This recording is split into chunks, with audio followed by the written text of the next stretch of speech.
Multi bagger भी साबित हुआ है, वो है सीजी पावर का। इस पर एक फंडामेंटल नजरिया लेते हैं, विवेक से डिस्कस करते हैं, क्योंकि एक रिपोर्ट आई है सीजी पावर एक अच्छी मूव दिखाने के बाद जो फ्रेश ट्रिगर्स ब्रोकिंग फर्म्स देख रही हैं, डैम कैपिटल का 500 रुपए का टारगेट है यहाँ, और वो कह रहे हैं कि जो न्यू अपॉर्चुनिटीज हैं स्पेशली इंडस्ट्रियल सिस्टम्स में, पावर सिस्टम्स में, वहां से बड़ा अट्रैक्शन आ सकता है।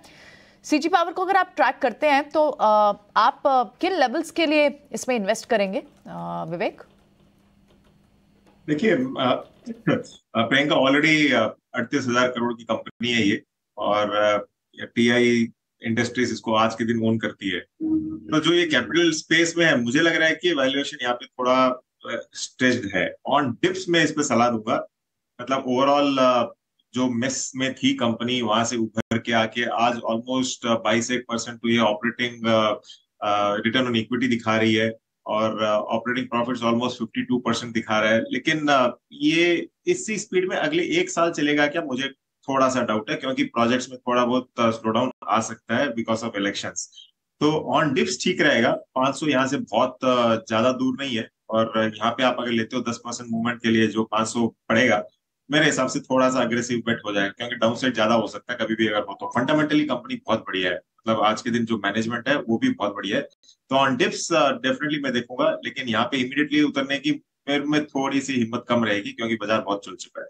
इन लेवल्स पर आपको वैल्यूएशन के लिहाज से कंफर्ट नहीं आता, आप इंतजार करेंगे थोड़े डिप का 500 रुपए के टारगेट के लिए। एक और इनफैक्ट अभी हमें वमाक्षी भी बता के गई कि सीएलएसए की कॉन्फ्रेंस में एमएनएम को लेकर भी टारगेट्स निकल कर आए हैं, और लगभग 1900 के टारगेट्स आपको एमएनएम पे दिख रहे हैं।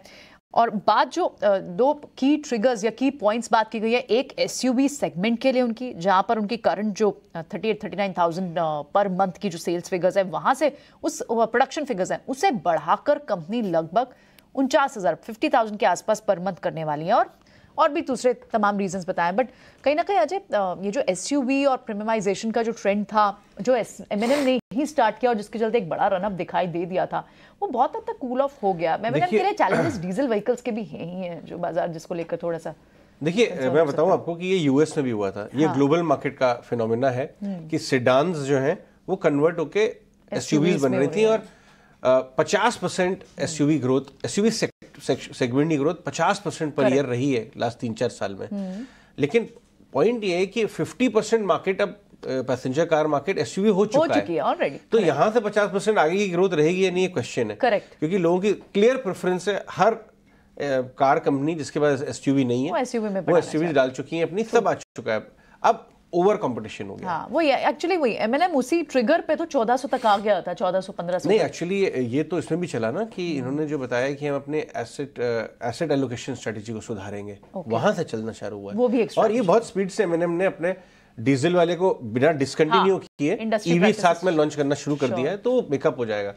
बट लेकिन एमएनएम पर ये टारगेट्स कितने समय में आ जाएंगे, ये एक बार समझ लेते हैं। अगर 1900 के टारगेट हम यहाँ से देखते हैं एमएनएम के, तो कितना समय लग सकता है? एक बार संतोष एमएनएम के चार्ट चेक करके बताएं, जिस तरह की पेस और ग्रोथ दिखाई है स्टॉक ने पिछले पूरे साल, इनफैक्ट इस साल के फर्स्ट हाफ तक भी, वो पेस आपको एमएनएम पे दिखेगी क्या? अभी चार्ट्स कितने स्ट्रॉन्ग दिख रहे हैं इस वक्त?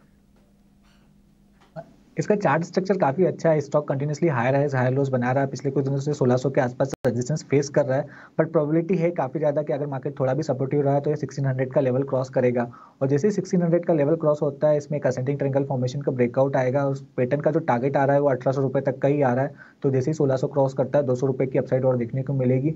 नीचे 1500 एक बहुत अच्छा सपोर्ट है, जब तक 1500 के ऊपर ट्रेड करा व्यू बुलिश बना रहेगा। ऑलराइट, 1500 के ऊपर बुलिश व्यू बना रहेगा।